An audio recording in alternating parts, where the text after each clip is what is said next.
عليكم ورحمة الله وبركاته. كتاكيت تالتة اعدادي، ايه الأخبار؟ أصدقائي الجمال الحلوين، وصلنا مع بعض لأهم محطة في حياتك طول الترم، وهي محطة المراجعات يا صديقي. وطبعا في منكم اللي معانا من السنة اللي فاتت ومعايا وعارف احنا المراجعات ازاي، ولكن هلا ولا بالكتكوتنا الجديد اللي معانا السنة دي، فتعالى أقول لك احنا هنعمل ايه.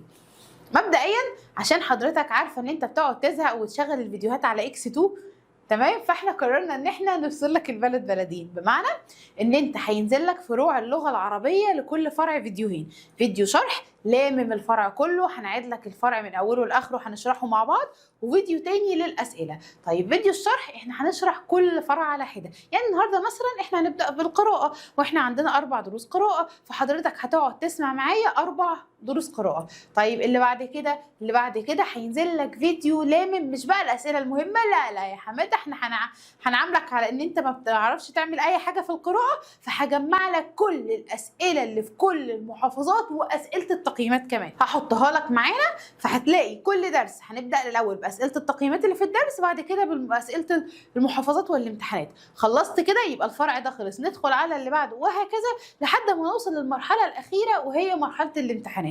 ايه الامتحانات دي؟ حضرتك هتمتحن بنظام البوكلت، وده نظام سهل جدا جدا جدا وهيوفر عليك وقت ومجهود. هتقول لي ازاي؟ هقول لك ان النظام ده بيحدد لك عدد سطور معينه للاجابه. هتقول لي طب ما انا ما اعرفش. هقول لك ما ده برضو من الحاجات اللي احنا هندربك عليها واحنا بنحل، ان انا هعمل لك سطور للاجابه، فعليها على اساس ده هتتدرب. وفي الختام يا صديقي العزيز، في نهايه الفيديو بتاع الامتحانات هنكتب مع بعض موضوع تعبير او مواضيع تعبير، هنكتب مع بعض مواضيع تعبير، هنتعلم مع بعض التعبير الوظيفي والابداعي، وازاي انا حتى لو ما اعرفش اكتب يبقى عندي الاساسيات اللي في موضوع التعبير بتاعي اللي تجبر المصحح ان هو ما ينقصنيش ال5 درجات. لان انت طبعا شفت معايا في فيديو النصوص، مراجعه النصوص الاجباريه، انا قلت لك تعديل الدرجات الاخير عندنا في الامتحان بعد طبعا ما حذفنا القصه، وبرده هقولها لك في اخر الفيديو ان شاء الله، اللي هي التوزيعه الاخيره لجميع محافظات الجمهوريه في ماده اللغه العربيه بعد حذف القصه، لان القصه ما بقتش معانا. فتعالى كده نسكافيهك بقى وشايك، وهقول لك حاجه، نسكافيهنا وقهوتنا ده الراعي الرسمي بتاعنا في المراجعات.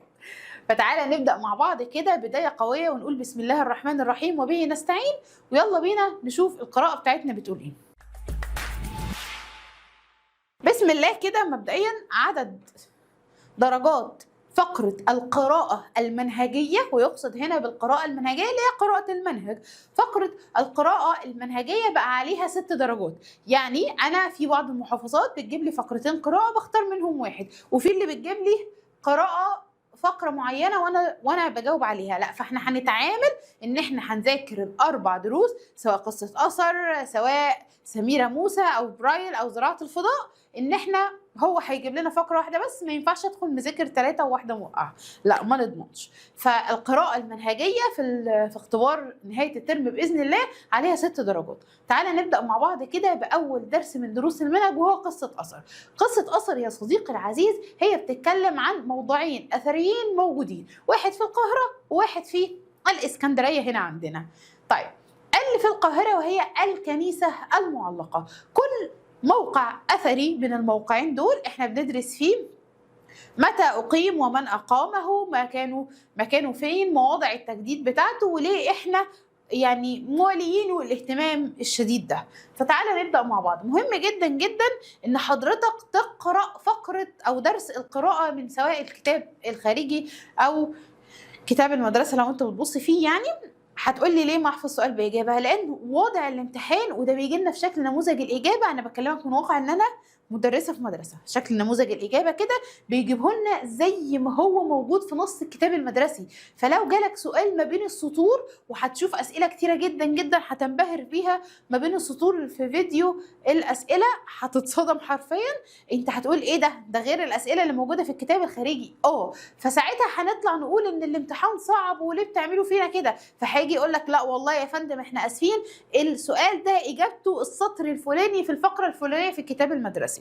فعشان حضرتك تضمن ان انت مذاكر 100% صح، فانا استاذنك ان احنا هنقرا الدرس نفسه، هنخطط مع بعض عشان المعلومه تثبت.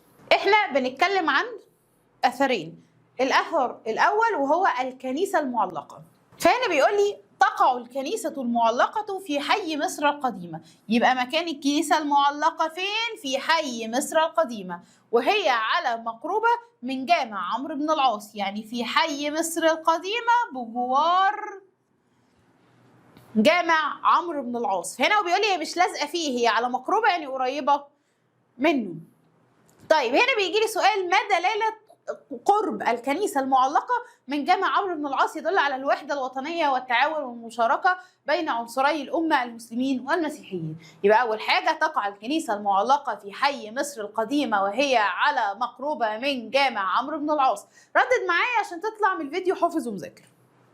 وتذهب بعض الروايات إلى أن، هم هنا طبعا كاتبين أن غلط، هي المفروض أن الكنيسة بنيت على أنقاض مكان احتمت فيه العائلة المقدسة في أثناء السنوات التي قضوها في مصر هروبا من الرومان. الكنيسة ليها مكانة في نفوس المسيحيين، لأن في عصر الرومان كان في اضطهاد للدين المسيحي، فكان الرومان هربوا لمصر واحتموا فيها بسبب اضطهاد الرومان للديانة المسيحية. فهنا ده على ما يدل هروب المسيحيين إلى مصر أثناء اضطهاد الرومان لهم، على أن مصر هي أرض الأمن والأمان، وأن مصر تحترم كافة الأديان.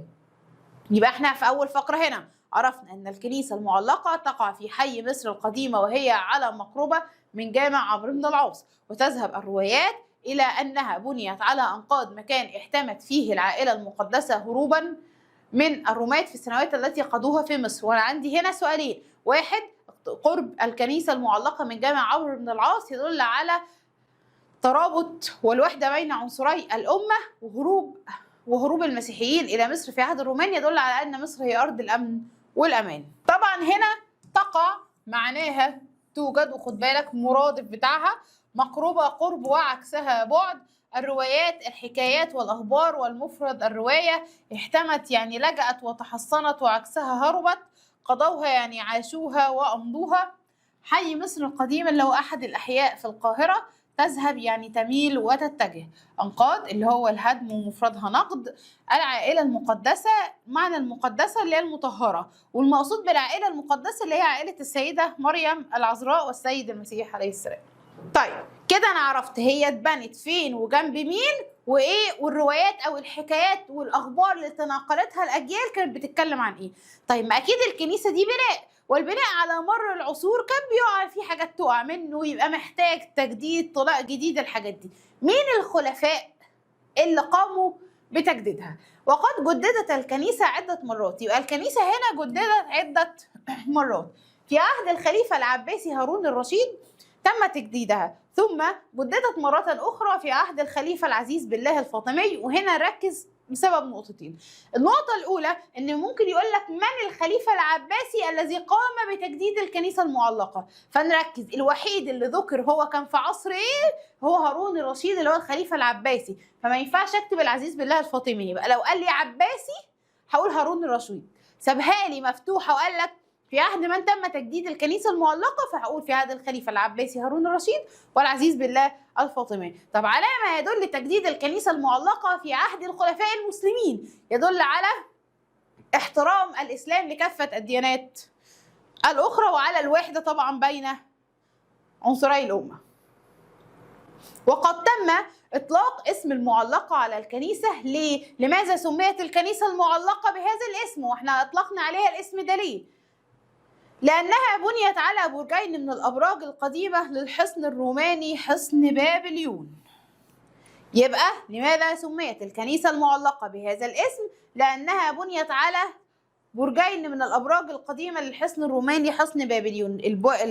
حصن بابليون انهدم، فكان في أبراج باقية من آثار الهدم، فاحنا كملنا عليها وبنينا الكنيسة المعلقة، فعشان كده سميت معلقة. وتعتبر الكنيسة المعلقة من أقدم الكنائس، ده كده مكانتها وتعتبر الكنيسة المعلقة من أقدم الكنائس التي لا تزال باقية في مصر، وقد دفن بها عددا من رجال الدين المسيحي في القرنين الحادي عشر والثاني عشر الميلادي، ولا تزال توجد لهم صور وأيقونات بالكنيسة تضاء لها الشموع. لو قال لك ما مكانة الكنيسة المعلقة في نفوس المصريين، هقول دفن بها عدد من رجال الدين المسيحي في القرنين الحادي عشر والثاني عشر، ولا تزال لهم صور وأيقونات تضاء لها الشموع حتى الآن.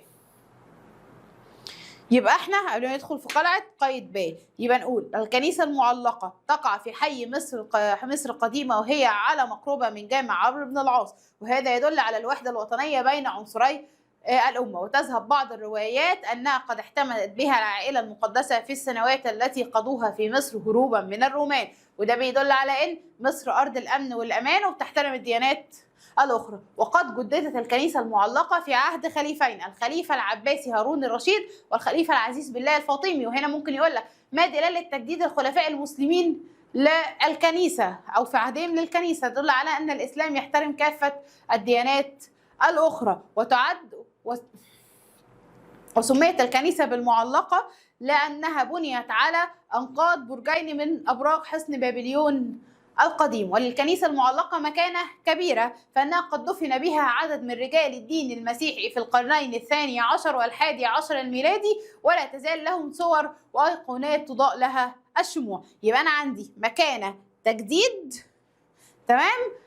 ده مهم جدا ان انا اعرفه في الكنيسه المعلقه. طب تعالى بقى ندخل على قلعه قايتباي اللي موجوده عندنا في اسكندريه. قلعه قايتباي دي حدوته لوحدها. زمان كانوا بيستخدموها للحمايه العسكريه، لكنها دلوقتي بقى استخدامها وصل ان هي بقت مزار سياحي. وعلى فكره هي حلوه جدا من جوه، يعني بعيدا ان هي شويه طوب برضو، لكن لما تاخد الموضوع من وجهه نظر العبقريه الحربيه في انشائها هتلاقي نفسك منبهر.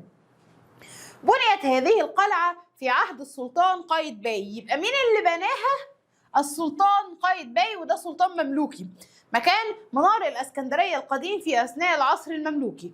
يبقى أنا بنيت مكان منار الاسكندرية القديم في عهد السلطان المملوكي قايتباي، وهي عبارة عن بناء مستطيل طوله 60 عرضه 50، وقعدت سنتين يبنوا فيها.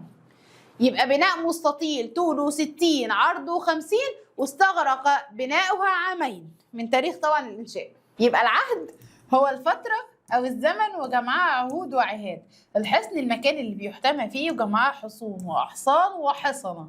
الأيقونات اللي هي الصور القديسين عند المسيحيين ومفردها أيقونة. المنار اللي هو موضع إصدار النور، وهو المكان التي تهتدي به السفن. زمان كنا عاملين منارة اسكندرية حاجة ضخمة كده طويلة، كانت السفن بتعدي فبتشوف من بعيد ان في نور، تعرف ان المكان ده ممكن تيجي السفينه تقف عنده والناس تشتري في اكل وشرب، ان دي بلد يعني. الخليفه جمعها الخلفاء والخلائف باقيه، يعني موجوده، عكسها زائله وفانيه. القلعه اللي هي الحصن المنيع وجمعها قلاع وقلوع. طيب يبقى احنا قلنا ان بنيت قلعه قايتباي على يد السلطان المملوكي قايتباي مكان منار الاسكندريه القديم.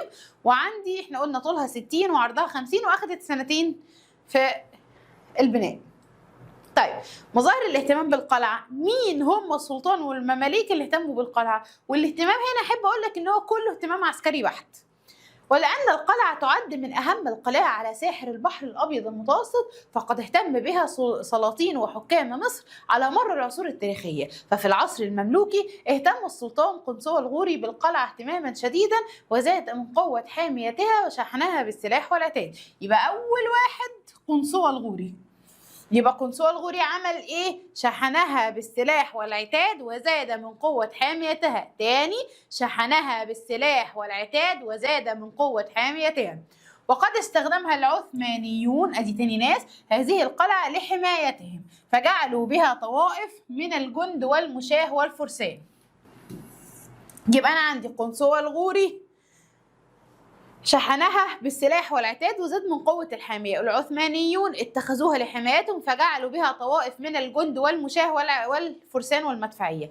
محمد علي باشا جدد أسوار القلعة وزاد من تقويتها. يبقى محمد علي جدد أسوار القلعة وزاد من تقويتها بالمدافع. بعد كده جت لجنة حفظ الآثار العربية اللي طورت القلعة عامة. يبقى أنا عندي قنصوة الغوري والعثمانيون ومحمد علي، بعد كده لجنة حفظ الآثار العربية.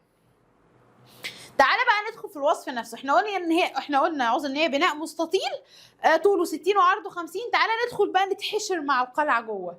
قال لك هي بنيت على مساحة 17550 متر، مجموعة من الأسوار مقسمة على سورين من الأحجار الضخمة، لها برج رئيسي يقع بالناحية الشمالية الغربية، وبتتكون من 3 أدوار مربعة الشكل، يخرج من كل ركن من أركان الأربعة برج دائري يرتفع على سطح البرج الرئيسي، وطبعا كلها مبنية بالحجر الجيري، ومن أهم المناطق السياحية، وحاليا هي مزار أثري فخم جدا. تعتبر شحنها يعني ملأها، عكسها أخلاها وأفرغها. الطوائف اللي هم الجماعات ومضادها أفراد ومفردها طائفة. تولى تقلد وحكم، عكسها عزلة. الطوابق الأدوار ومفردها طابق. الحامية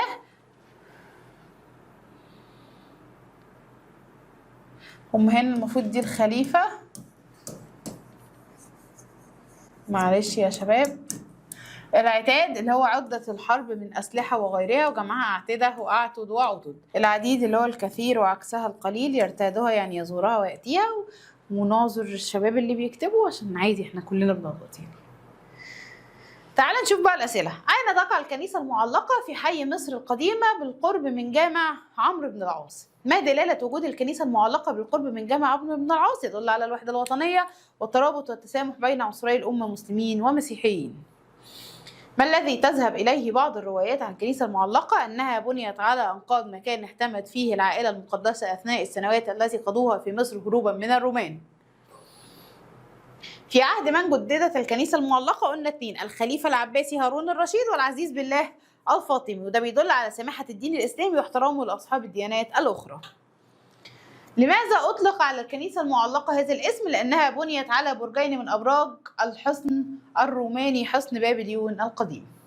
الكنيسة المعلقة مكان عند المسيحيين، بنيت على أنقاض مكان يروى أنه احتمت فيه العائلة المقدسة هروبا من الرومان. تعتبر من أقدم الكنائس التي لا تزال باقية في مصر. دفن بها عدد من رجال الدين المسيحي في القرنين ال11 وال12 ولا تزال لهم صور وأيقونات حتى الآن يضاء لها الشموع. لماذا لجأت العائلة المقدسة إلى مصر هروبا من الرومان؟ وده بيدل على أن مصر هي أرض الأمن والأمان. علل تسمية قلعة قايتباي بهذا الاسم نسبة إلى السلطان المملوكي قايتباي الذي بنيت في عهده مكان منار الإسكندرية القديم. أين بنيت قلعة قايتباي؟ مكان منار الإسكندرية القديم، واستغرق بناؤها 2 عام من تاريخ الإنشاء.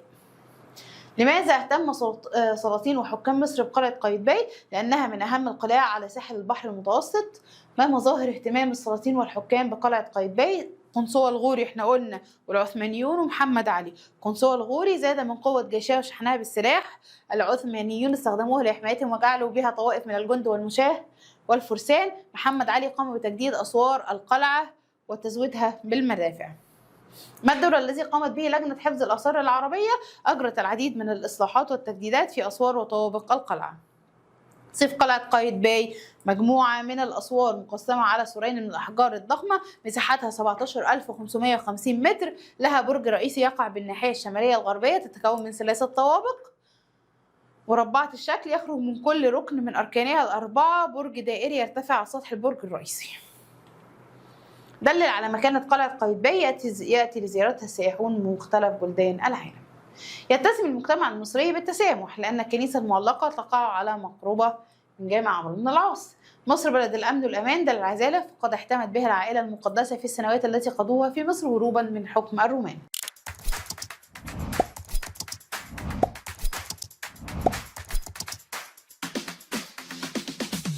والآن مع طنطك سميرة موسى. نجمت كده، خلصت أول ما تخلص 4 دروس اقرأ في فرع كامل راح. نبدأ في الوحدة الثانية اللي قادرة على التحدي والمواجهة، وعندنا احنا منهجنا 3 وحدات. في الوحدة الأولى في قصة أثر، الوحدة الثانية في سميرة موسى وطريق النور، والوحدة الثالثة فيها زراعة الفضاء. فالوحدة الثانية بتتكلم على الستات اللي قادرة على التحدي والمواجهة، فيلا بينا نشوف سميرة موسى. سميرة موسى. ولدت سميرة موسى عام 1917 بقرية سيمبو التابعة لمركز زفتة بمحافظة الغربية. يبقى ده هنا ايه سنة الميلاد، وادي المكان اللي هي اتولدت فيه.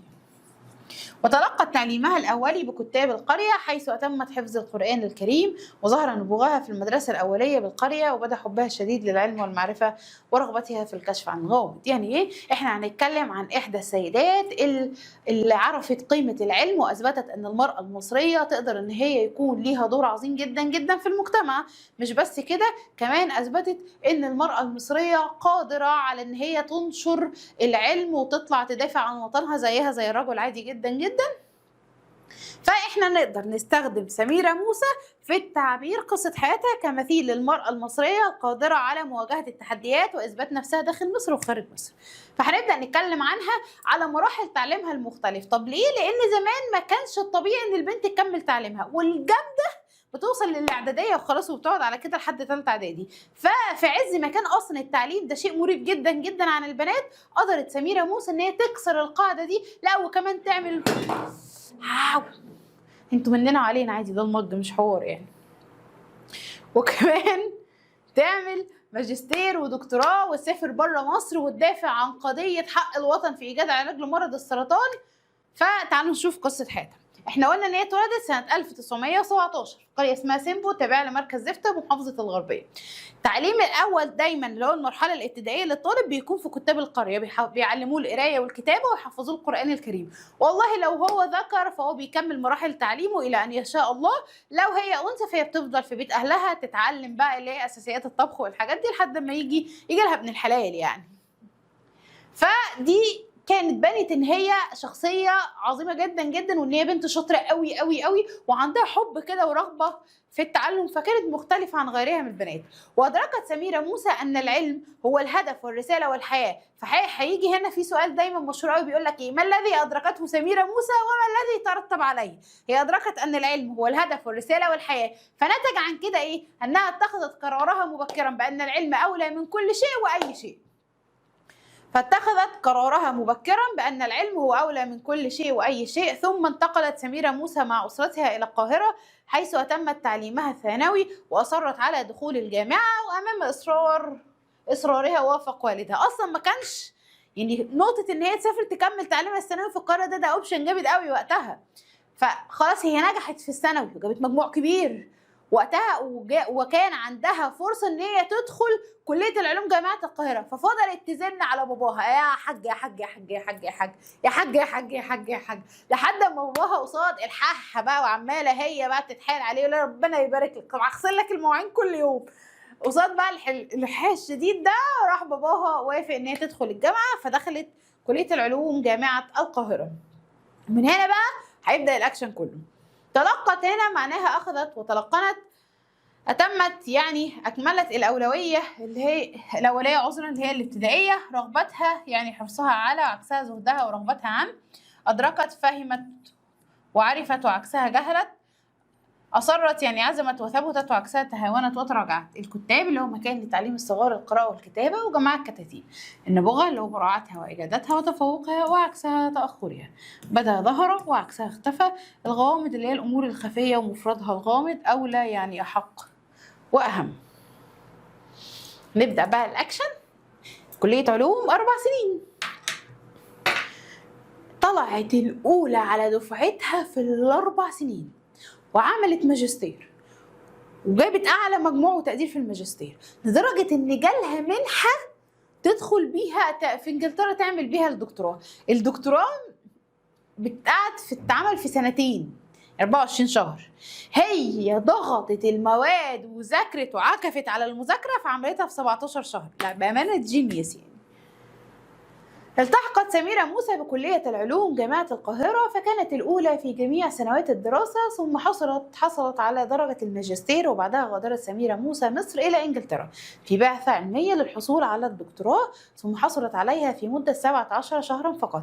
وتابعت دراستها من أجل الاستخدام السلمي للذرة في مكافحة مرض السرطان. ليه؟ خاصة بعد أن دخلت أمها في صراع طويل مع هذا المرض، وعادت بعد انتهاء مدة البعثة إلى مصر. ثم حصلت الدكتورة سميرة موسى على منحة دراسية للولايات المتحدة الأمريكية في عام 1951 لدراسة الذرة بجامعة كاليفورنيا. يبقى احنا مراحل تعليمها إلى الآن: كتاب القرية، المدرسة الأولية، بعد كده الثانوية في القاهرة، جامعة القاهرة كلية العلوم، عملت ماجستير، أخذت الدكتوراه من إنجلترا في 17 شهر، أخذت منحة للولايات المتحدة سنة 1951 لدراسة الذرة في جامعة كاليفورنيا. بعد كده وهي هناك هتعمل ابحاث، فالعالم كله وكل العلماء هينبهروا جدا جدا بان هي قدرت تحول الذره لاستخدام سلمي، وعن طريق الذره هتلاقي علاج لمرض السرطان. فالعالم كله كان واقف منبهر بالبنت القويه اللي عندها علم وعندها كل حاجه، لدرجه ان هي تقدر تلاقي علاج محدش وصل له. وأذهلت العالم كله بنتائج أبحاثها في مجال الذرة، خاصة في الأوساط العلمية في أمريكا وأوروبا، وكانت تعمل أن تسخر علومها في الذرة لخير البشرية وليس لهدمها. فدعت بعد كده لما نزلت، دعت إلى عقد مؤتمر دولي بكلية العلوم تحت شعار الذرة من أجل السلام، حيث شارك فيه كبار العلماء من شتى بقاع الأرض. هناك لما راحت الولايات المتحدة جامعة كاليفورنيا تكمل أبحاثها، هناك الناس كلها انبهرت بيها، فقررت ان هي تعمل اكبر مؤتمر على مستوى العالم بعنوان الذره من اجل السلام. بس من ذكائها عملته في بلدها مصر، في كليه العلوم جامعه القاهره، وحضر كافه العلماء من كل انحاء العالم، وكانها بتوري العالم كله ان مصر هي ملتقى العلماء. التحقت، انضمت وعكسها انفصلت، غادرت تركت وعكسها أقامت، تابعت واصلت وعكسها انقطعت. الصراع اللي هو القتال، والمراد العناء والمشقة، وجمعها صراعات. مدة اللي هي فترة زمنية، والجمع مدد. الأوساط البيئات، والمفرد الوسط. الماجستير هي درجة علمية قبل الدكتوراه. بعثة هي هيئة ترسل في عمل معين، وجمعها بعثات. المكافحة اللي هي المقاومة وعكسها الاستسلام. عادت، رجعت وعكسها ذهبت. أذهلت يعني أدهشت. تسخر، تهيئ وتذلل. العقد اللي هو الإقامة. شتى، مختلف، والمفرد شديد. تأمل اللي هي تتمنى وعكسها تيأس. دعت يعني حثت وطلبت. الشعار اللي هي العبارة اللي بتلخص الهدف، وجمعها شعارات وشعور وأشعرة. البقاع اللي هي المناطق، والمفرد بقعة. ذهبت سميرة إلى أمريكا لاستكمال أبحاثها، يعني بعد ما هي رجعت وعملت المؤتمر راحت للمرة الثانية لأمريكا. احنا قلنا أول مرة الولايات المتحدة في جامعة كاليفورنيا لاستكمال أبحاثها، بعد كده رجعت عملت المؤتمر في مصر، وسافرت أمريكا مرة ثانية ولتعريف الشعب الأمريكي بقضية بلادها. ووصلت أبحاثها في الذرة، وتبادلت الأفكار مع الأساتذة في الجامعات، واطلعت على أحدث ما وصلت إليه أبحاث الذرة هناك. وفي أغسطس من عام 1952 أعلنت إحدى الصحف المصرية نبأ وفاة الدكتورة سميرة موسى، حيث هوت سيارتها فجأة من قمة جبل وماتت. ولم تنسى مصر. هنا بقى هيجي دور التكريم اللي قامت به مصر، خاصة في عهد الرئيس الراحل السادات. فقد قامت بتكريمها عندما منح الرئيس الراحل محمد أنور السادات اسمها وسام العلوم والفنون من الطبقة الأولى عام 1981، دي كده واحدة. وأطلق اسمها على إحدى مدارس وزارة التربية والتعليم، دي كده الثانية. وتقرر إنشاء قصر ثقافي يحمل اسمها سنة 1998، دي كده الثالثة. استكمال يعني مواصلة، وعكسها الانقطاع. اطلعت يعني قرأت وتعرفت. الخبر النبأ، وجمعها الأنباء. قمة الجبل اللي هو أعلاه، وعكسها سفحه وقاعه، وجمعها جمع قمة قمم.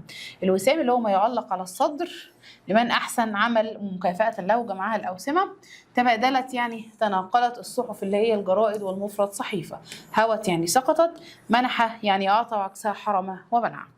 متى ولدت سميرة موسى؟ عام 1917 بقرية سيمبو التابعة لمركز إفتة بمحافظة الغربية. كانت سميرة موسى طفلة غير عادية. ليه؟ لأنها تمت حفظ القرآن الكريم بكتاب القرية.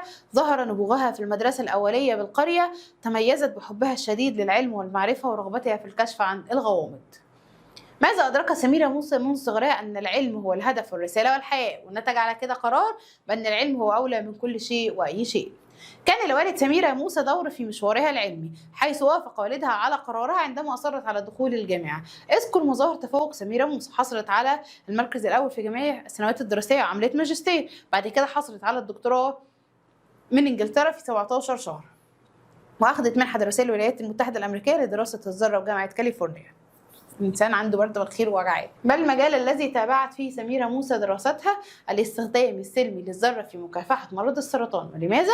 لأن أمها دخلت في صراع طويل مع المرض، بما أظهرت سميرة موسى العالم كله بنتائج أبحاثها في الذرة، وبخاصة في الأوساط العلمية في أمريكا وأوروبا. ماذا كانت سميرة موسى تأمل؟ أن تسخر علومها في الذرة لخير البشرية. أين عقد المؤتمر الدولي الذي دعت إليه سميرة موسى؟ عقد بكلية العلوم، تحت شعار ذرة من أجل السلام، شارك فيه كل كبار العلماء من شتى بقاع الأرض. علل سفر سميرة موسى إلى أمريكا للمرة الثانية لاستكمال أبحاثها في الذرة، ولتعريف الشعب الأمريكي بقضية بلادها، ولتبادل الأفكار مع الأساتذة في الجامعات، والاطلاع على أحدث ما وصلت إليه أبحاث الذرة هناك. متى توفيت سميرة موسى؟ في أغسطس عام 1952. وكيف؟ سقطت بسيارتها من قمة جبل وماتت. كيف كرمت مصر ابنتها الدكتورة سميرة موسى؟ منح الرئيس الراحل السادات اسمها وسام العلوم والفنون من الطبقة الأولى عام 1981. أطلق اسمها على إحدى مدارس وزارة التربية والتعليم بقريتها. أنشئ قصر ثقافة يحمل اسمها في قريتها عام 1998. نستفاد إيه؟ أهمية بقى العلم، النجاح عوامل كثيرة. طبعا الست المصرية حد ليه دور فعال في الأمم.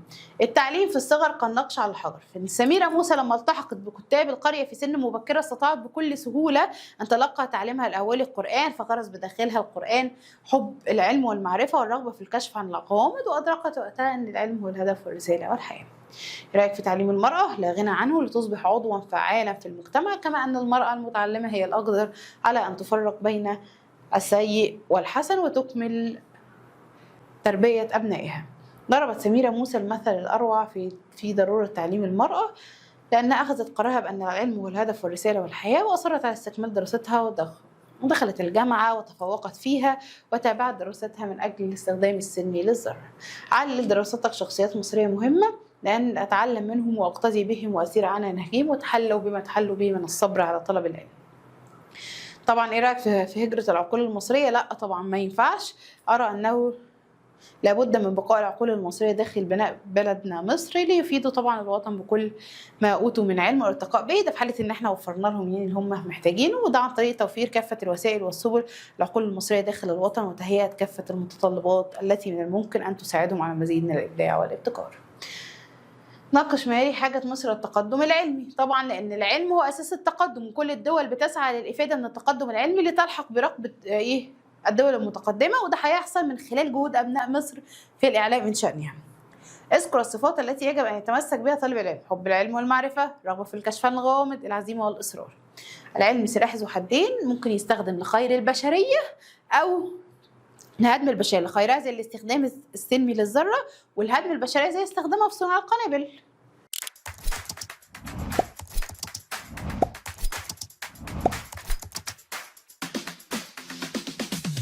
ونوصل مع بعض لدرس القراءة المفضل بالنسبة لي، وهو لويس برايل طريق النور. هتقولي ليه؟ هقولك لأن ده فعلا اللي بيحسسني قد إيه إن في ناس تقدر من اللي هو إيه بيقولك إيه، من رحم المعاناة ينتج أو بيطلع الأبطال. فأنا بحب الحاجات دي أوي عشان كده. في سنة 1812 وفي إحدى القرى الفرنسية حدث أن طفلا صغيرا في الثالثة من عمره يدعى لويس برايل صحب أباه صانع السروج إلى محله القريب من المنزل، وأخذ يلهو بمثقابين وجدهما هناك، بينما هو يجري بهما إذ زلت قدمه فوقع على الأرض، وأصاب المثقابان عينيه فخبى النور منهما، حيث جزعت القرية كلها للحدث الأليم. هو حصل له كده في 1812 وهو عنده 3 سنين، ده معناه إن الولد ده اتولد 1809. وفي احدى المحافظات كلموا سؤال ده: متى ولد برايل؟ فالناس كلها قالت ايه ده ايه ده ايه ده، حرام يا ناس يا ظلمه بتوع العربي، جبتوها لنا واحنا ما نعرفش. قال لك الموضوع بسيط، سمبل واي. هو قال لك ان هو حصلت له الحادثه دي وهو عنده 3 سنين سنه 1812. اطرح من 1812 3 سنين يطلع لك 1809 بس. يبقى انكل برايل وهو عنده 3 سنين راح مع باباه صانع السروج للمحل اللي هو شغال فيه، وقعد يلعب بقى، راح هوبا زي افلام الرعب كده دخل مثقابين في عيناه فخلاص الولد بزر وراح. طبعا القريه كلها جزعت، يعني حزنت الحدث الاليم ده. ليه؟ لان الولد كان خفيف الروح وطفل صغير، طبعا في الموضوع صعب. يدعى يعني يسمى السروج ده هو غطاء بيوضع على الدبه، مثقابين مفردها مثقاب، وهو اداه ذات حافات حد العمل ثقوب مستديره معها مثاقيل. خبى انطفأ واختفى. يوه انطفأ واختفى عكسها ظهر ووضح. صحب يعني رافق ولازم وعكسها فارق. يلهو يلعب وعكسها يجد. زلت تعثرت وانزلقت وانحرفت. جزعت يعني تألمت وحزنت وعكسها تجلدت وصبرت. يبقى احنا قلنا سنة 1812 طفل عنده 3 سنين راح مع باباه المكان الشغل بتاعه ولعب بمثقابين دخلوا في عينيه خبى النور منهما والقرية كلها زالت. طب زعلتي ليه يا قرية؟ قال لك والله الطفل كان خفيف الروح وحاد الذكاء. فطبعا الولد شاف كان عايز يتعلم ويبقى ليه مكانه فبدأ يتعلم القراية والكتابة عن الطريقة اللي كانوا محددينها اللي هم الناس الكفيفة في الوقت ده. لكن الطريقة دي كانت صعبة جدا لأن كان سمك الحرف كبير فعشان انت تقدر توصل للحرف وتكتب وتحاول فممكن 4-5 ورقات ياخدوا معاك 20-30 ورقة. فكان الموضوع ده ما قدرش ان هو يسعف برايل في التعليم. ولكن الطفل كان خفيف الروح حاد الذكاء بدأ يتعلم القراءة والكتابة عن طريق الحروف البارزة والتي كانت معروفة حينذاك وكان ارتفاع كل منها عن سطح الورقة 3 بوصات وعرضها بوصتين على أن هذه الطريقة لم تشبع رغبة الغلام الطموح لأن طبعا دي بطيئة جدا جدا جدا. الحاجة اللي تتعلمها في يوم تاخد عليها أسبوع فعمره بيضيع. إذ أن ضخامة الحروف المستعملة فيها كانت تحول دون الانتفاع بها وكانت كتابة قصة صغيرة بواسطتها تستغرق عدة مجلدات. هتعمل إيه يا أنكل لويس برايل؟ قال لك لا الجيش قال لك اتصرف إحنا لازم نحل موضوع. لكن قلقه كان يزداد كلما تقدمت به السن لأنه ما تعلمش بالقدر الكافي اللي هو كان عايز يعمله. فقد كان يحب أن يقرأ ويكتب بسهولة فاستعان بفكرة أحد الضباط في استخدام نقط وعلامات بدلا من الحروف. شاف ضابط قعد يتكلم معاه كده وقال له ده أنا هقول لك حتة فكرة الفكرة دي قمر قوي ودي بنستعملها لما نحب نقرا الرسائل في الظلام. قال له هنعمل إيه؟ قال له والله إحنا بنجيب ورق مقاولة وورق الكرتون وبنعمل فيه زي كده خرم كده بحيث كل خرم ده يبقى معروف دي علامة لحرف معين دي شرطة لحاجة معينة ولما نلمسها من الناحية التانية بيبان معانا بالليل عن طريق اللمس احنا نقدر نعرف دي شرطة ولا علامة ولا ايه. قعد صاحبنا ده 5 سنين بيعدل ويطور في الطريقة دي لحد ما عمل الأبجدية ورموز للرياضة والسلم الموسيقي وبدأ يعرض الطريقة دي على كل معاهد فرنسا اللي ما اهتمتش أصلا. قالوا مش لما نعلم الناس اللي بتشوف اللي عندنا الأول وده طبعا غلط جدا لأن احنا لو ادينا أولوية لكل فرد من المجتمع ان هو يتعلم كلنا هنعرف نأدي دورنا. فده كان غلط جدا فأهملتها المعاهد والمدارس دي. فصاحبنا برضو ما قال لك أي طالب كفيف أنا هعلمها له في وقت فراغه عشان يقدر هو يكمل تعليمه. وفعلا تلاميذ برايل بدأوا يتعلموها ويمارسوها في وقت فراغهم لحد ما جه حدث غير من حياة برايل وده السبب اللي خلى طريقته تتعرف وتفضل إلى الآن ناس كتيرة قوي بتبقى ماشية بيها. فكان يحب أن يقرأ ويكتب بسهولة فاستعان بفكرة أحد الضباط في استخدام نقط وعلامات بدلا من الحروف على أن يقوم بإحداث ثقوب في قطعة من الورق المقوى بحيث يعرف من يلمس كل ثقب هو شرطة أم نقطة ليتمكن الضباط والجنود من قراءة الرسائل في الظلام. وقد ظل برايل 5 سنوات يدرس ويبحث ويجرب وكانت محاولاته تكلل بالنجاح تارة وتواجه بالفشل تارة أخرى لكنه لم يتراجع بل واصل حتى توصل إلى وضع رموز سهلة للحروف الأبجدية والعلامات الموسيقية والأعداد الحسابية. وبعد أن هدي برايل إلى هذه الطريقة أرسلها إلى الأكاديمية في باريس فأعرضوا عنها فعلمها لتلاميذه الذين مارسوها العمل بها في أوقات فراغهم. الحاد اللي هو الشديد تشبع يعني ترضي. الطموح طبعا المتطلع مجلدات اللي هي الكتب الضخمة ومفردها مجلد. يزداد يعني يكثر وعكسها يقل. تكلل يعني تتوج وتحاط. البارزة اللي هي الظاهرة وعكسها الخفية. الغلام الصبي وجمعها غلمان وغلمة وأغلمة. تحول يعني تمنع وتعوق عكسها تسمح. قلقه اللي هو خوفه وعكسها طمأنينته. الثقوب اللي هي الفتحات ومفردها ثقب. طارة مدة وفترة جمعها تير وطارات. واصل استمر وعكسها انقطع. أرسلها يعني بعثها وعكسها استقبلها. مارسوا زاولوا. هدي يعني أرشد والمراد توصل وعكسها ضل. أعرضوا عنها يعني اجتنبوها وابتعدوا عنها والمراد يهتموا بها وعكسها أقبلوا عليها. يلا بينا. لكن برايل من فرط ما بذله من جهد مرض مرضا شديدا تزامن مع إقامة حفل كبير ضم جمهورا غفيرا من علية القوم في باريس، وعزفت على البيانو في هذا الحفل إحدى الفتيات من تلميذات برايل، وما كادت تتم عزفها حتى ضجت القاعة بالتصفيق، وتسابق المشاهدون لتهنئتها على براعتها وموهبتها، فوقفت تقول لهم إن تهنئتكم ينبغي ألا توجه إلى شخص ضعيف، هناك رجل عظيم أفنى زهرة عمره في سبيلنا، نحن الذين فقدنا نعمة البصر، وقد جاهد بقلبه وروحه وعبقريته حتى نجحت طريقته. وتناقلت الصحف قصة برايل واختراعه، وتذاع الأمر في أرجاء فرنسا، وتسابقت عيون العلماء للإفادة من طريقته، حيث تقرر تعميم طريقته في جميع معاهد فرنسا، وهرول إلى برايل لفيف من تلاميذه يزفون إليه النبأ، حينها بكى وقال لهم: الآن أموت وأنا مطمئن إلى أن جهودي لن تموت معي. مات برايل وهو في 43 من عمره، وأقيم له في القرية التي فقد فيها بصره تمثال بدا فيه بعينين تفيضان شفقة ورحمة، وحق له أن يوصف بواهب النور للمكفوفين. فرط اللي هو كثرة وعكسها قلة، بذله يعني أعطى وقدم، عكسها بخل ومنع، ضم يعني جمع، غفيرا كثيرا وعكسها قليلا، علية القوم اللي هم السادة والأشراف، وعكس علية سفلة، ومفرد علية علي، جمع القوم الأقوام، براعتها يعني تفوقها، أفنى اللي هو قضى وأنهى، اختراعه ابتكاره وعكسها تقليده ومحاكاته، ضجت اللي هي امتلأت بالصياح، عكسها هدأت، والمقصود بها ارتفعت الأصوات، الضعيف جمعها الضعاف والضعفاء، زهرة عمري يعني أفضل أيام شبابه، ذاع انتشر وعكسها انحصر وأخفى، أرجاء اللي هي نواحي ومفردها رجع، طريقة جمعها طرائق، وهرولة يعني أسرع وعكسها أبطأ، اللفيف يعني جمع وخليط، ومفرد الجمع ألفاف، يزفون إليه يعني يخبرونه، عكسها ينعونه، النبأ اللي هو الخبر وجمعها أنباء، بدأ ظهر وعكسها اختفى، تفيضان يعني تمتلئان، شفقة رحمة وحنان وعكسها قسوة وغلظة، واهب مانح وعكسها مانع وآخذ،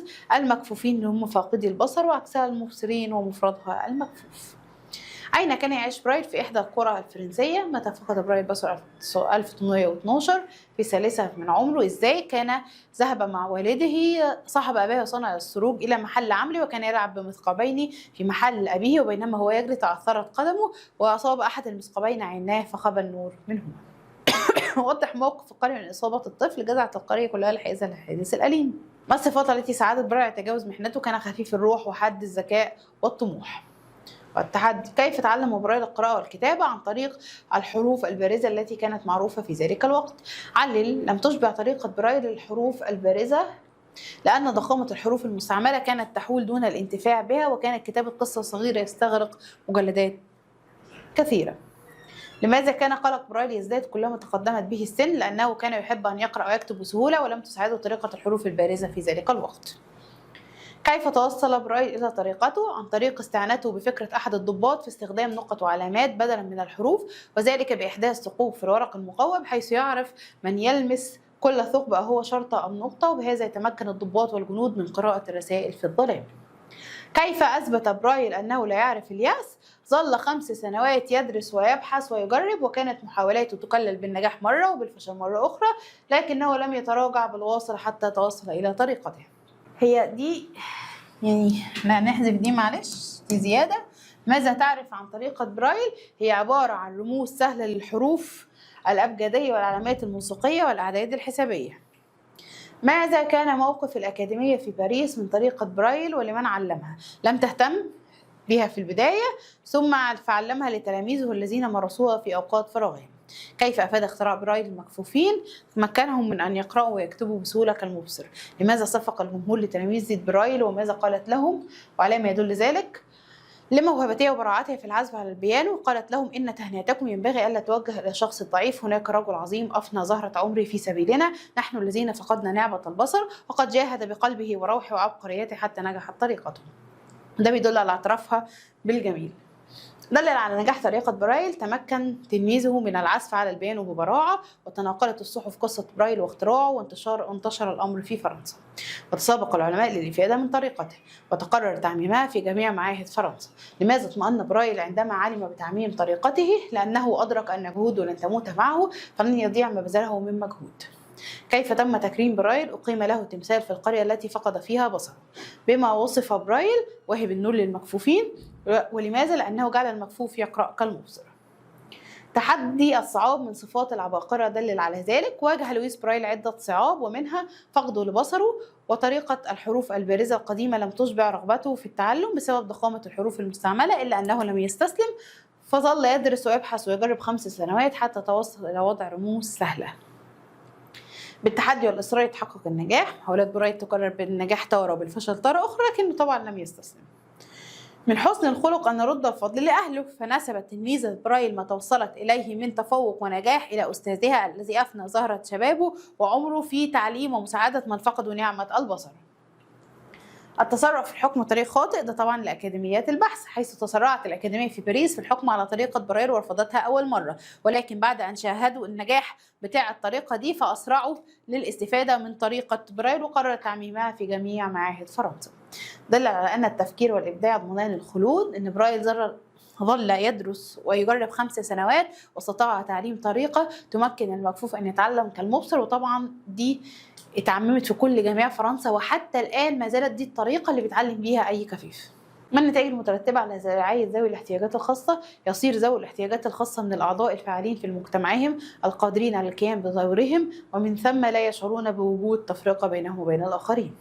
ماذا يحدث إذا لم يتعرف برايل طريقة الكتابة الرمزية لما استطاع المكفوف أن يقرأ ويكتب؟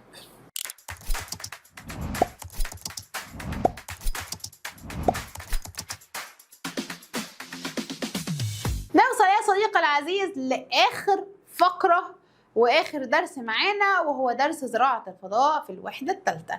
في يوم من الايام في ساعه من الساعات هيقرر علماء الفضاء ان هو بيقول لك احنا عايزين نطلع رحلات للاستفاده ونعرف ايه اللي موجود في الفضاء الخارجي ونستفيد منه، بس هيبقى عندهم مشكله ان رحلات الفضاء مكلفه جدا، واسطوانات الاكسجين اللي بيستخدمها رواد الفضاء برضه مكلفه جدا، واحنا عايزين نكمل البحث العلمي والاستكشاف بالفضاء ولكن باقل امكانيات، لحد ما هتطرقع في دماغهم فكره، وهي هو احنا ليه ما نزرعش في مكوك الفضاء؟ قال لك طب هنزرع ازاي؟ قال لك ما هو احنا لو زرعنا نباتات وقدرنا ان النباتات دي تصمد لفتره طويله كده احنا وفرنا اكسجين ووفرنا اكل، وهتبقى استهلاك اسطوانات الاكسجين اقل، فهيبقى معانا فلوس اكتر ونطلع رحلات علميه كتير. وده فعلا اللي هيحصل. قال لك من نصف قرن تقريبا، يعني 50 سنه، لان القرن 100 عام، كان الإنسان لا يعرف إلا القليل عن الفضاء، والآن لم يعد التفكير منصبا على مجرد الذهاب إلى الفضاء، بل تعدى التفكير إلى كيفية الإفادة من حجم الموارد الهائلة الموجودة في الفضاء الخارجي، حيث كشفت الأبحاث العلمية مؤخرا عن وجود كواكب تحتوي على كميات كبيرة من الثروات المعدنية، ما حدب العلماء إلى التفكير في كيفية الإفادة من هذه الثروات. ولم تتوقف جهود العلماء عند هذا الحد فقط، بل جرت تجارب ناجحة لاستنبات زراعات في مركبات الفضاء التي يستقلها رواد الفضاء إلى القمر. قال لك من 50 سنة احنا كان كل تفكيرنا اللي هو الله تفتكروا ايه اللي موجود في الفضاء. الموضوع اتطور والعلم اكتشف ان في موارد وثروات كتيره جدا، واحنا بما ان احنا كلنا عايشين على نفس هذا الكوكب الجميل واحنا مستهلكين كل الثروات اللي فيه عشان احنا كتار جدا، ففكر العلماء قال لك طب ما احنا نطلع رحلات تستكشف ايه الثروات اللي موجوده في الكواكب دي واحنا نقدر نستخدمها عندنا. فبدأ تفكير العلماء يتغير وبدأت الأبحاث تبقى أكتر عشان إحنا محتاجين نستفيد من الثروات المعدنية اللي هناك. فقعد يفكر رواد الفضاء إحنا محتاجين أكبر قدر علم، أكبر قدر موجود من البحث العلمي، ولكن عايزين نقلل التكلفة عشان نقدر نبحث كتير. هيبدأ العلماء يفكروا في إن هم يستنبتوا زراعات في المكوك الفضائي. فضاء جمع الأفضية منصبا يعني متجها ومركزا، تعدى تجاوز وتخطى الإفادة الانتفاع وعكسها الإضرار، الهائلة الكثيرة وعكسها القليلة، كشفت يعني أظهرت وأوضحت وعكسها أخفت، كبيرة جمعها كبائر، حدا يعني دفع، استنبات استزراع، يستقلها يعني يركبها.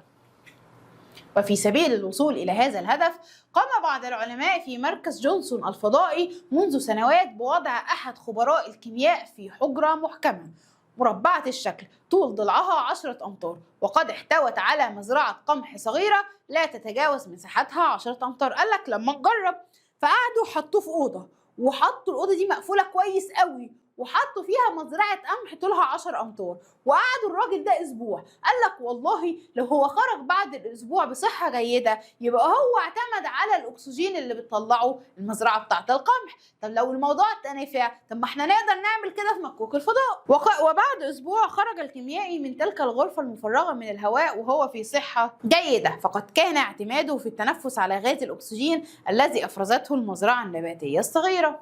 وقد شجع النجاح الهائل الذي حققته هذه التجربة في أن يفكر العلماء بطريقة أكثر اتساعا، وهي إحلال نباتات مزروعة بدلا من خزانات الأكسجين. إحلال يعني استبدال. قال لك طب ما حلو أهو، طب ما إحنا نقدر نبدل خزانات الأكسجين اللي بتكلفنا فلوس كتيرة جدا جدا بزراعة النباتات، ومنها ان احنا هنقدر ان احنا نستثمر في البحث العلمي كتير، وفي نفس الوقت هنحافظ على اقل تكلفة. وقد وقع اختيار العلماء على نبات البطاطا مع وضعه في خزانات مغلقة بهدف الوصول إلى كمية الأكسجين التي توفر احتياج رواد الفضاء خلال رحلتهم، إضافة إلى توفير الغذاء. اشمعنى نبات البطاطا؟ هو لأن هو جامد وبياخد فترة، فهيقدر إن هو يعيش فترة طويلة شوية عن القمح أو أي حاجة تانية. سبيل اللي هو طريق وجمعها سبل وأسبلة تتجاوز تتعدى وتتخطى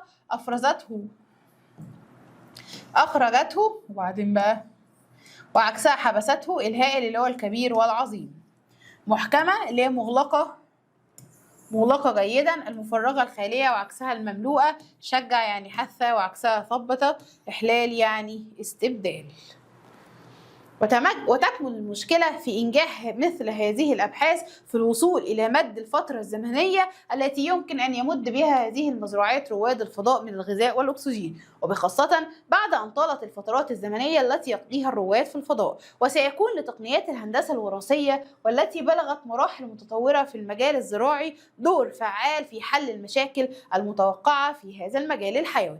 إن زراعة النباتات وإدامة حياتها خلال رحلات الفضاء من الأمور المهمة التي ينبغي مراعاتها، فوقوع أي خلل مهما كان صغيرا سيؤدي إلى عواقب وخيمة. ولهذا تبنى العلماء سلسلة من الإجراءات المهمة مثل زراعة أصناف مختلفة من النباتات. قال لك والله إحنا عندنا مشكلة، هل النبات هيقدر يعيش كل الفترات دي الزمنية؟ لا طبعا. طب وإيه الحل؟ قال لك مش هنستسلم، إحنا عندنا تقنية اسمها الهندسة الوراثية. لو إحنا غيرنا في جينات النباتات اللي موجودة وقدرنا ان احنا نخليها تستحمل فترة اطول ويبقى عندها قدرة على مواجهة الامراض. هتقولي امراض ايه؟ هقولك ما هو الغلاف الجوي مش موجود، فالامراض ايه؟ مرة واحدة على النباتات. فاحنا نغير عن طريق الهندسة الوراثية في كل ده، يبقى احنا كسبنا، لان اي خلل بسيط هيموت رواد الفضاء وهيفشل خالص كده عملية البحث العلمي، باظت وخسرنا رواد الفضاء واموال طائلة جدا. فوقوع أي خلل مهما كان صغير سيؤدي إلى عواقب وخيمة. ولهذا تبنى العلماء سلسلة من الإجراءات المهمة مثل زراعة أصناف من النباتات لتعويض الأنواع المعرضة للهلاك في ظروف الفضاء الخارجي، وابتكار طرق تزيد من مقاومة هذه النباتات للأمراض السائدة في الفضاء الخارجي. هي دي تكمن لا إله إلا الله. مراد ترجع وتعود، تمد يعني تزود، التقنيات الأساليب أو الفنيات، ومفرد تقنية، فاعل يعني مؤثر، مد اللي هو إطالة وعكسها تقصير، بلغت يعني وصلت إلى، المتوقعة المرتقبة والمتداولة، ينبغي يعني يستحب ويحسن ويجب. إدامة اللي هي الإطالة والإبقاء، مراعاتها يعني اتباعها، العواقب اللي هي مصائر الأمور والخواتيم، والمراد النتائج، والمفرد عاقبة تبني يعني اتخاذ، الهلاك اللي هو التلف والموت، خلل ضعف وفساد، والمراد خطأ وجمعها خلال بالكسر، وخيمة اللي هي خطيرة وعكسها هينة، أصناف أنواع ومفردها صنف، ابتكار اختراع وعكسها تقليد، والسائدة يعني المنتشرة. اللافت للنظر حقا أن معظم هذه الاكتشافات والاختراعات الحديثة والتي أبدعها العقل البشري كانت في بدايتها الأولى مجرد خيال عابر، ثم ما لبثت بعد أن تحققت على أيدي العلماء الذين جسدوها واقعا حيا وملموسا في حياة البشر. اللافت يعني الباعث على الاهتمام، أبدعها يعني ابتكرها، عابر يعني سريع المرور، خيال جماعة أخيرة، ما لبثت يعني ما تأخرت، وحيا يعني حقيقيا. وازن بين نظرة الناس قديما وحديث الفضاء. قديما كان لا نعرف إلا القليل عن الفضاء، وكان التفكير متجها إلى مجرد الذهاب إليه. الآن فقد تعدى تفكيره إلى كيفية الإفادة من حجم الموارد الهائلة الموجودة في الفضاء. عما كشفت الأبحاث العلمية عن وجود كواكب تحتوي على كميات كبيرة من الثروات المعدنية.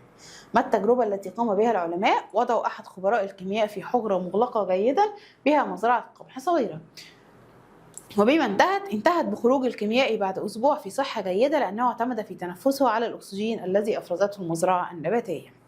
ماذا ترتب على نجاح هذه التجربة؟ فكر العلماء في إحلاء النباتات مزروعة كالبطاطا بدلا من خزانات الأكسجين لتوفير احتياجات رواد الفضاء من الأكسجين والغذاء أثناء رحلاتهم. ما المشكلة الكبرى التي تواجه في إنجاح زراعة النباتات؟ إطالة الفترة الزمنية التي يمكن أن تزود بها المزروعات رواد الفضاء بالأكسجين يمكن حلها عن طريق استخدام تكنولوجيا الهندسة الوراثية. إن زراعة النباتات وإدامة حياتها في الفضاء من الأمور التي يجب مراعاتها، طبعا لأن وقوع أي خلل مهما كان صغيرا سيؤدي إلى عواقب وخيمة زي موت رواد الفضاء لنقص الأكسجين والغذاء. اذكر بعض الإجراءات المهمة التي تبناها العلماء في زراعة النباتات: زراعة أنواع مختلفة من النباتات لتعويض الأنواع المعرضة للهلاك، ابتكار طرق تزيد من مقاومة هذه النباتات للأمراض المنتشرة. كيف كانت البدايات الأولى لاكتشافات والاختراعات البشرية؟ مجرد خيال عابر ثم تحولت على أيدي العلماء إلى واقع حي وملموس. ترى خلصنا شرح القراءة. عارفة ان انت مجهد شوية، بس اجمد كده. وبتعمل ايه بعد الفيديو ده؟ هتمسك الكتاب الخارجي وتقعد تقرا اللي هو الدروس مرة تانية، وبعد كده هتجيب ورقة وتمسك الأسئلة اللي هي المجابة تكتبها هي بس، بعد كده تجاوبها انت. كده خلصت وتمام وذاكرت. هتنقل بقى ان انت تفتح فيديو الاسئله وتحل معاه، يبقى احنا كده قفلنا القراءه صح بعد ما نكون قرينا الدرس والمعاني تمام والاسئله المجابه تمام. واشوفك على خير يا صديقي في فيديو الاسئله. بالتوفيق، سلام.